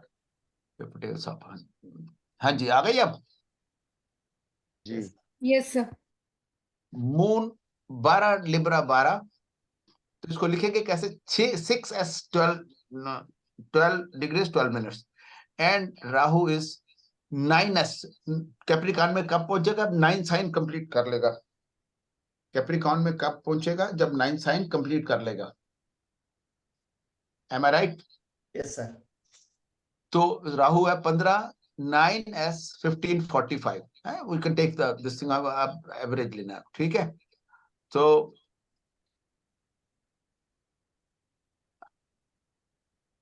6s 12 12 ठीक है। मून यहां लिखा हुआ, यस सर। राहु 9 15 27 ठीक है। तो मून माइनस राहु करना है, मून माइनस राहु। मून की 6s है, ये 9 है। As Rahu is longitude, Rahu's longitude is greater than moon at 12 signs to moon longitude. तो 12 में से 12 ऐड करेंगे, क्योंकि इसमें से माइनस नहीं हो सकता, 6 में से 9 तो नहीं जा सकता, तो हम 12 उसमें ऐड कर देंगे। ये ऐसा करते हैं, 360 डिग्रीज ऐड कर देंगे, तो 18s हो गया। ये ठीक है? ठीक है यहाँ पर हाँ बोलने का, वर्मा जी? जी सर जी। 18s हो गया, 12 डिग्री 12 मिनट। और उसमें से राहु घटाएंगे तो इसमें 9s 15 15 घटाएंगे तो रिमाइंडर हो गया 8s। इसकी स्क्रीनशॉट ले सकते हैं आप। 26 डिग्री 27 मिनट डिवाइडेड बाय 2, उसको 2 से डिवाइड करेंगे, 4s 13 डिग्री 13.5, और उसमें ऐड करेंगे लॉन्गिट्यूड ऑफ राहु, तो 9s 15 डिग्री 45 मिनट्स। तो ये इसमें ऐड करेंगे राहु की हमारे पास 9s है, तो आ जाएगी 13s 28 डिग्री और 58.5 मिनट। 13s कुछ नहीं होता, 13 साइन नहीं है, तो 12 माइनस कर देंगे तो 1s मींस टॉरस में 28 degree 58.5 minutes. 1s means taurus 28 degree 58.5। तो यहां पर हम ये जो है, यहां पर हम भृगु बिंदु देखेंगे, तो यहां पर आप देखेंगे 28 टॉरस से बना बनाया जो जे छोड़ा है उसमें देखो आप क्या आ गया, 28 58 एंड 49।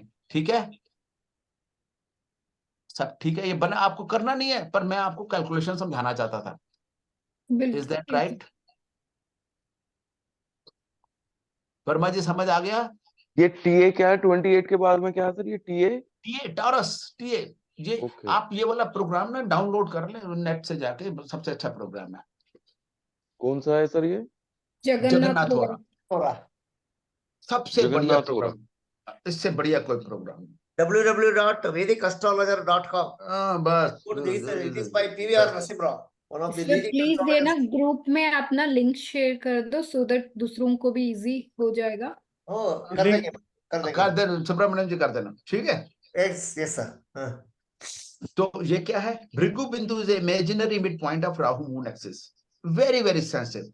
इसके ऊपर क्या है, इस प्लेनेट, इस जगह के ऊपर जब भी कभी भृगु बिंदु के ऊपर जब भी जुपिटर ट्रांजिट करेगा, डिग्री वाइज जुपिटर ट्रांजिट करेगा, बच्चा, शादी या लाइक थिंग वुड हैपन।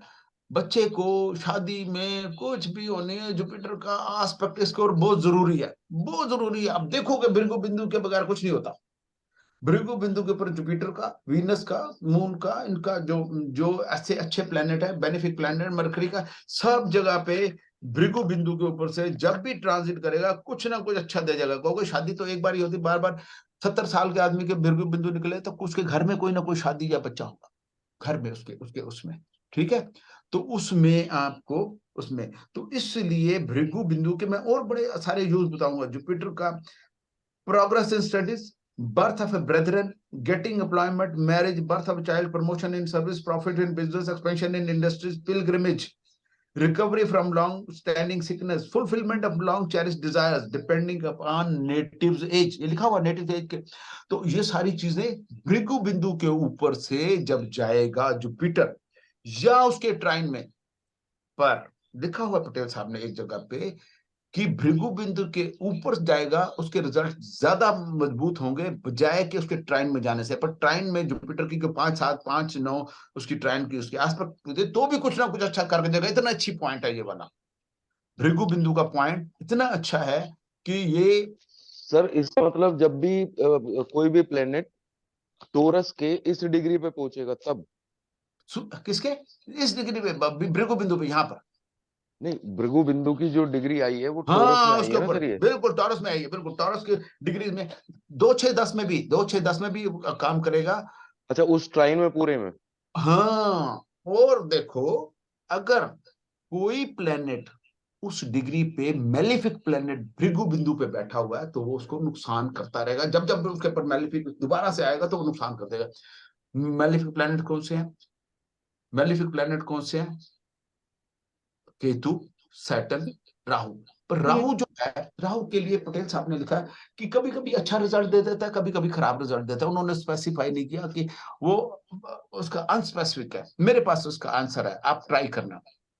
मेरे पास आंसर है, इसका ट्राई करना। मिस्टर सुब्रमण्यम बी केयरफुल, जो मैं बात I am going to tell. If Rahu is aspected by its dispositor or it is in trine or it is in the fifth navamsha, Rahu will give good results. If Rahu is aspected by its dispositor, अपना dispositor, इसका यहाँ पर dispositor क्या है? यहाँ पर इसका dispositor है सैटर्न। सैटर्न से वो कर रहा है नहीं, या इसका एक्सचेंज हो या उसका वो हो तो फिर ये अच्छे रिजल्ट देगा, या ये मंगल से एस्पेक्ट राहु के ऊपर हो रहा हो तो भी राहु को अच्छे रिजल्ट देगा। एक बार रिपीट कर दीजिए सर। पहले आपने सर ये कहा राहु सर अपना डिस्पोजिटर से मैं रिपीट कर रहा हूँ, सुनो सारे सुनो। अगर राहु का मेजबान, डिस्पोजिटर मींस मेजबान, जो उसके घर में, जिसके घर में है, अगर राहु को देखता हो, पहला कंडीशन। दूसरी कंडीशन, अगर राहु 5वें नवांश में हो, मतलब इसका नवांश जो है उसका ट्राइन में हो जाएगा। या तीसरा, राहु को अगर मंगल देखता हो तो Rahu by aspect are Mars and Rahu are together, यहां से देखता हो और they are together in navamsha, they Rahu will give beautiful results throughout. Even the Rahu Dasha of 18 years will go good and will do good to the native.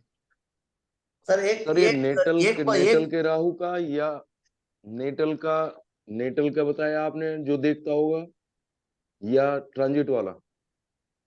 अरे देखो, दो चीजें बताई मैंने। नहीं अगर आप कह रहे हो ना कि सुन तो लो, अब आपने पूछ ले क्वेश्चन, अब मेरे को बोलने दो, फिर उसके बाद ना समझ आओ तो बताना।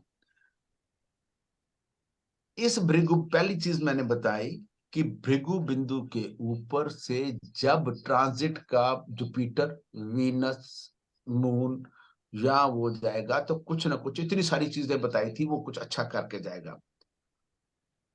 राहु के लिए बताया कि राहु अच्छा भी करता है बुरा भी करता है। पटेल साहब ने लिखा हुआ, कब अच्छा करता है कब बुरा करता है उन्होंने नहीं बताया। मैं बता रहा हूं आपको कि ये वाला आप ट्राई करना, कि राहु को 3 कंडीशन बताई राहु की। दूसरी बात बता रहा हूं कि अगर किसी का ये, जैसे इसका भृगु बिंदु, इस जिनका पटेल साहब का ये 28 डिग्री टॉरस पे है और कोई प्लेनेट इसके ट्राइन में इसी डिग्री पे है, अगर मेलिफिक प्लेनेट है 28 डिग्री पे, ये 29 डिग्री पे जुपिटर पड़ा हुआ एक्वेरियस में, पर वो नहीं है 28 डिग्री उसी नवांश में, सेम नवांश में पड़ा हो, जो भृगु बिंदु का नवांश है, नवा नवांश है। भृगु बिंदु का क्या नवांश है? 9th नवांश है।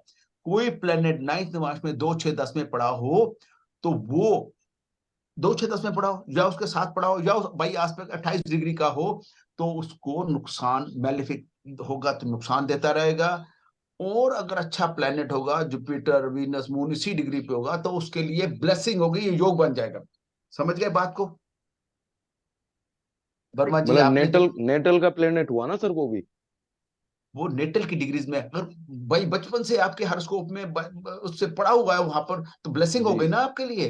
सर मैं कुछ, हाँ जी बोलना। मैं एक चीज और ऐड कर सकता हूँ। जैसे आपने कहा कि Rahu is expected bye its dispositor, और if Rahu is aspected by Mars, or if Rahu is in 5th navamsha. These are the 3 rules that you said. Yes sir, yes sir. Sir इसके साथ एक और चीज मैं ऐड कर सकता हूँ कि अगर ट्रेन में होगा, अगर सैटर्न और राहु अगर ट्रेन में होगा सर वो ट्राइन में ही होगा, राहुल फिफ्थ नवांश ट्राइन में होगा, पांचवा नवांश होगा ही ट्राइन में। राहु और उसका डिस्पोजिटर अगर ट्राइन में होगा, उसका डिस्पोजिटर ट्राइन में होगा, तो अगर तो जुपिटर होगा या वो होगा, तो फिर देखो Rahu aspect on Mars is bad, but Mars aspect on Rahu is good. Is good. जब भी एक्सीडेंट होता है, जब एक्सीडेंट होता है किसी का, तो राहु मार्स के या तो ऊपर होता है या उसके ट्राइन में होता है, या फिर सैटर्न सन इकट्ठे होते हैं। किसी का भी एक्सीडेंट, कोई छोटा मोटा ये वो एक्सीडेंट होगा, तो राहु अन ट्रांजिट वो मंगल को वो देखता होगा या उसके ट्राइन में होगा, क्योंकि राहु की ट्राइन में ट्राइन होगा तो उसको देखेगा फिफ्थ नाइन। चल रही है। एक्सीडेंट का एक रीजन भी ये भी है, ठीक है। ओके। अब ये बात जो मैंने पढ़ाई सबको समझ आ गई कि मेलेफिक भृगु बिंदु के ऊपर जाएंगे तो नुकसान करेंगे, और बेनिफिक आएंगे तो जिन जिन की शादी हुई है, जिन जिन के बच्चे हैं अपनी फैमिली में, जिन लोगों की फैमिली में बच्चे हैं, उनके डेट ऑफ बर्थ है, मदर की है, फादर की डेट ऑफ बर्थ है, उस दिन का ट्रांजिट लगा के देख लेना जुपिटर की पोजीशन, तो आपको पता चल जाएगा इसकी इंपॉर्टेंस क्या है। समझ गए बात को? आज का घर का काम आपका क्या है? आप घर पे जाएंगे, अपनी हॉरोस्कोप खोलेंगे, शादी का, नॉन पीपल की शादी का डेट आपके पास होगी, उनकी जुपिटर इधर इन नमांशा, और जुपिटर उसको एस्पेक्ट जरूर कर रहा होगा। और इससे बढ़िया बात क्या बताऊं?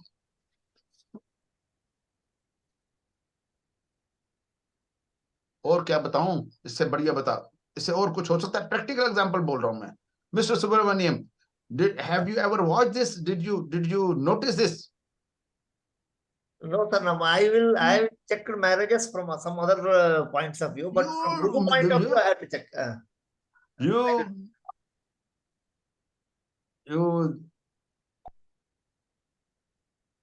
But do this. one more thing that somebody has read somewhere, that Bhrigu point or Bhrigu बिंदु जो भी नक्षत्र में जो भी वो राशि में अगर पड़ता है, तो उसका लॉर्ड या नक्षत्र लॉर्ड हो या राशि लॉर्ड हो, उसका पेंडिंग कर्म को वो सिग्निफाई करता है। जैसे what is the main purpose of that? There is a video on this thing by video on Saptarishi. Same I have said. Yes, sir. Yes, First time I have said that, you must have heard that only. Yes. And जो भी कहा भी जाता है वो भी उसको देख के, अगर आपको अपने कर्म जो हैं आपके किसके आपका ऋण चुकाना है, तो वो ऋण जो कोई चुकाएगा, तो कौन चुकाएगा?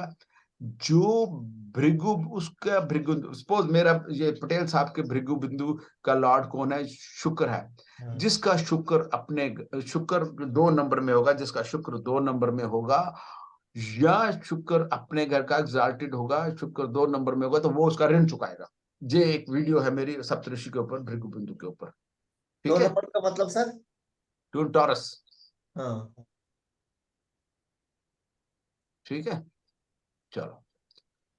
सर ये भृगु बिंदु के ऊपर अगर नेटल चार्ट के अंदर और उसके ट्राइन में कोई प्लेनेट नहीं बैठा, तो वो उस डिग्री को ऊपर से जब भी क्रॉस करेगा तो बिल्कुल जुपिटर यहाँ 2 नंबर में आएगा। 2, 6, 10 में यहाँ वीनस पड़ा हुआ, वीनस तो खैर पड़ा है, राहु भी पड़ा है, पर जब 2 नंबर के ऊपर से वीनस 2 नंबर वीनस यहाँ पर आएगा। आजकल 7 नंबर में वीनस, यहाँ पर मून वीनस इकट्ठे हैं, ये अलग काम कर रहे हैं, मून के ऊपर वीनस आया हुआ है, पर वीनस भृगु बिंदु के ऊपर या उसकी ट्राइन से कोई अच्छे प्लैनेट निकलेंगे, कुछ ना कुछ अच्छा रिजल्ट देगा जरूर, डिग्री वाइज, उस नमाज में। भृगु बिंदु का डिस्पोजिटर को काउंट करेंगे कि अगर वो डेबिलिटेटेड है, या भृगु बिंदु के डेबिलिटेशन में इसका भृगु बिंदु का डेबिलिटेशन का क्या मतलब है? इसका कोई उसका डेबिलिटेशन, उसका डिस्पोजिटर छोड़ो, जो भृगु बिंदु वो उसकी क्वालिटी आप डिपेंड करेगा, क्वालिटी थोड़ी सी वो कर देगी, पर भृगु बिंदु के ऊपर रिजल्ट जरूर देगा। ठीक है सर, थोड़ा सा इसके बारे में बता देंगे जो आपने बताया अभी, वो पास्ट लाइफ कर्म के हिसाब से कि हमारे ऋण कौन चुकाएगा? सर मैं अभी इसके ऊपर, अभी हम हमारे चैप्टर में नहीं है, पर पास्ट कर्मा के हिसाब से मैं बताऊंगा, जैसे ही टाइम मिलेगा। एक दिन हम रख देंगे, आखिरी दिन आप अपने क्वेश्चन लिखते रहना, मैं आपको बता दूंगा, आपके क्वेश्चन सारे सॉल्व कर दूंगा। अभी फिर मैंने आप बताया, अभी इमीडिएट जल्दी फिर बता देता हूँ कि जैसे इस पटेल साहब का भृगु बिंदु 2 नंबर में टॉरस में है, जिन जिन का वीनस जिन जिनका वीनस, सपोज मेरा वीनस 2 नंबर का है और या एग्जॉल्टेड है, तो मैं इनकी सेवा जरूर करूंगा। मैंने ये किसी के फादर में से 3 बच्चे हैं, या किसी घर में वो बच्चा ऐसा है जो डाउन चाइल्ड होता है, तो उसके पेरेंट्स की देखना, माँ करेगी, बाप करेगा, भाई करेगा, उनका भृगु बिंदु कहाँ पर पड़ा हुआ, तो उस भृगु बिंदु वाले का लॉर्ड जो है वो किसका स्ट्रांग पड़ा हुआ है, वो उसको बाई एस्पेक्ट, बाई एस्पेक्ट से, दृष्टि से, या उस 2 नंबर से, उसके मालिकाना हक से, उसका वीनस जो है ना, वो वीनस उसका कहाँ पड़ा हुआ है, तो वो वीनस के उससे देखेंगे। वीनस का नीच का पड़ा हुआ है तो वो नहीं करेगा, समझ गए। चाहे उसके ट्राइन में वीनस नीच का पड़ा हुआ नहीं करेगा, पर अगर वीनस उच्च का है, वीनस 8वें में पड़ा हुआ, वीनस नहीं करेगा, तो वीनस 2 नंबर में होना चाहिए, तो फिर वो जरूर करेगा। ठीक है, तो समझ गई मतलब बात? 2 में हो या मतलब आप स्वग्रही हो या उच्च का हो, स्वहिग्रही उच्च का, और उसके ट्राइन उच्च का होकर उसके ट्राइन में हो जाए तो फिर भी चलेगा। तो ये परिवार में किसी की भी कुंडली में कुंडली में ट्रैक क्या करना, जो जो पूछ रहा है इस चीज के ऊपर आपने पूछा है, तो अगली बारी आप मेरे को अपनी ऑब्जर्वेशन बताएंगे, ठीक है जी, so that for the benefit of everybody, क्योंकि आपने पूछा है, हमारे उसमें नहीं था, पर हमने जरूर इसको बताया, तो आप अपनी ऑब्जर्वेशन मेरे को शेयर करेंगे, मेरे को नहीं शेयर करेंगे, ग्रुप को शेयर करेंगे अगली बार, ठीक है जी। नहीं सर, बहुत अच्छा पॉइंट है ये। हाँ, ये क्योंकि बड़ी कम चीजों लोगों को मालूम हुआ, और बताएं, और बताएंगे, बड़ी सारी चीजें हैं जो मेरी नॉलेज में, सब आपको बताएंगे, घबराए ना। चलो जी, आज का हम करते हैं बस यहाँ पर, और उसके बाद और कुछ पूछना है तो आज के बारे में पूछो। आज हमारे शायद यही थे 3, हमारा जो लेक्चर में क्या था परविंदर जी, क्या था? सर पढ़ना पड़ेगा तो नहीं, कोई बात नहीं। हाँ जी, तो हाँ जी। मैं बता देता हूँ, हमारा आज का यही था। इसके ऊपर सर आज का था 64th नवांश था, भृगु हाँ बिंदु, पुष्कर नवांश एंड 22वां दृश का। हाँ, पुष्कर नवांश रह गया। पुष्कर नवांश हम बता देता हूँ, पुष्कर नवांश बड़ा जल्दी जल्दी बता देता हूँ कि प्लेनेट पुष्कर नवांश में कब होता है। सबसे आसान तरीका है जी ये पुष्कर नवांश। चलो जी, पुष्कर नवांश भी बता देते हैं। पुष्कर नवांश के बारे में आप बताएं, मिस्टर सुब्रमण्यम, आप बताएं क्या जानते हैं पुष्कर नवांश के बारे में, फिर मैं आपको ऐड करता हूँ उसमें। सर जो भी ग्रह अगर पुष्कर नवांश में होगा तो सीएस पटेल कब होता है? हाँ, कब होता है, इसकी बुक में पढ़ लेना। सॉरी, मेरे यार मसल पुल हो गई। हाँ हाँ, बोलते रहे। Sir, there are 2 parts in the C.S. Patel's book. He says that there are 2 parts. One is Pushkara Bhag and one is Pushkara Navamsh. Yeah. So the planets, the certain planets are given Pushkara Navamsh. Pushkar means it is nectar. It is nectar. Yes, Amrit. Amrit. So it is highly auspicious. And if any native has more than 4 or 5 planets, the majority of planets in Pushkar Navamsha, then it will give his life will be very good. It will be very full of. आप सुने, thank you. 1 planets in 157 in Rashi chart, if they are in 7 and 9 in Navamsha chart, they are in Pushkar Navash. Yes, sir. Planets in 2, 4, 10, 2, 6, 10, 3, 7, 11. If in Navash that planet holds 2 and 12 in Navamsha, it will be in Pushkar Navash. 4, 8, 12, and planet in 4 and 6. 4 and 6, they will be in Pushkar Navash. But forget everything. Any planet in Bharani Bharani third, this thing, yeah, planets here. Kritika 4th, Rohini 2nd, Adra 4th. There are dots, black dots are there. Yes. All planets in these nakshatra padas would be in Pushkar Navamsha. Yes. Right? Yes. And degrees, whatever Mr. Subramaniam was saying, it is mentioned here. It is given in Jehora, sir. It is Pushkar Bhag and Pushkar Navash. Both are given. And आपको पुष्कर नवाश के लिए ज्यादा कुछ करना नहीं है। आप यहाँ पर जाएं, राइट क्लिक करें और प्लैनेट्स इन पुष्कर नवांश में जाएंगे। पुष्कर भाग ये आपको आ जाएगा, राहु उनका पुष्कर नवांश में पटेल साहब का, कुछ नहीं है, पुष्कर भाग गया sir. I have 5 planets in Pushkar Navamsa. Wonderful wonderful. तो प्लैनेट नीच का होकर भी पुष्कर नवांश में हो सकता है। ऑल दिस थिंग्स ये आपको यहाँ पर राइट क्लिक करेंगे, पुष्कर नवांश यहाँ पर बनाया आ जाएगा। जो मैं आपको चार्ट शेयर करूंगा बाद में, तो उसमें ये सारे पुष्कर नवांश बने हुए हैं। ठीक है, यस सर, आज समझ आ गया। और पुष्कर नवांश में planets in a very very happy state, very very happy state, so it will give results of happy state, right? Yes, sir. Anything else you want to know? Sir ji, this is Yogesh. हाँ जी योगेश जी बोलो। मेरा सवाल no doubt from the learning stage कुछ अलग सा हो सकता है। अभी आपने बताया कि any planet in 8th from that particular planet, यानी मून से हो सकता है, सन से हो सकता है, लग्न से हो सकता है, will give malefic results. But Rahu से जो 8th, because Rahu is a retrograde planet, when it is taking it's 8, Rahu से 8 तो लेके, पर राहु के जहां से 8 होगा, वो राहु से आगे 6 गिन लो ना, तो वहां से राहु 8 होगा, तो वहां पे कुछ मेलिफिक रिजल्ट्स एक्सपेक्ट कर सकते हैं। राहु जहां से 8वां घर, राहु 8वें घर में होगा, अगर उसको मंगल देखता होगा, लाल किताब वाले बताएंगे, अगर मंगल देखता होगा 8वें घर में, मंगल नहीं देख रहा तो राहु बड़ा ड्रेडफुल है, कोई काम नहीं बनने देगा। अगर मंगल देख रहा होगा तो कहता है जी ऐसा आदमी, लाल किताब में लिखा हुआ है कि रिश्वत लेगा, टेबल के नीचे कैसा भी रिश्वत देगा, रिश्वत भी लेगा और पकड़ा भी नहीं जाएगा। समझ गया बात को? समझ गया, ये लिखा होगा। राहु को अगर मंगल देखता होगा तो 8वें घर में होगा, तो वो ऐसा आदमी रिश्वत लेगा और पकड़ा भी नहीं जाएगा, पैसे लेगा, मनी, रिश्वत मीन्स नंबर 2 का पैसा। तो उसको नंबर रिश्वत मीन्स, रिश्वत डजंट मीन एक्चुअल रिश्वत, रिश्वत भी है बट अनअर्न्ड मनी, जिसके लिए उसको मेहनत नहीं करनी पड़ी, that is called unearned money. तो अनअर्न्ड मनी लेगा बाय डूबियस मेथड, जो दूसरे तरीके से भी लेगा, तो उसको पकड़ा नहीं जाएगा। ठीक है, उसको धड़ल्ले से ले। पर इस चीज को मैं सब्सक्राइब नहीं करता, कल को अपना राहु देखें और रिश्वत देनी शुरू कर दें, ऐसा कुछ मैं इस चीज को मैं सब्सक्राइब नहीं करता। हाँ बोले, और बताएं। Thank you, thank you sir, thank you. और कुछ पूछना है सर आपने सर मैं पूछूं? हाँ पूछो ना सर। आपने अभी जो ये भृगु बिंदु का बताया था, उसमें 3 कंडीशन बताई थी मेलिफिक्स के लिए। एक्सेप्शन में हो, अगर डिस्पोजिटर या मार्स या 5th नवांश में हो राहु, उसमें कुछ आपने बोला था मार्स और राहु इकट्ठे हों, ये भी कहीं?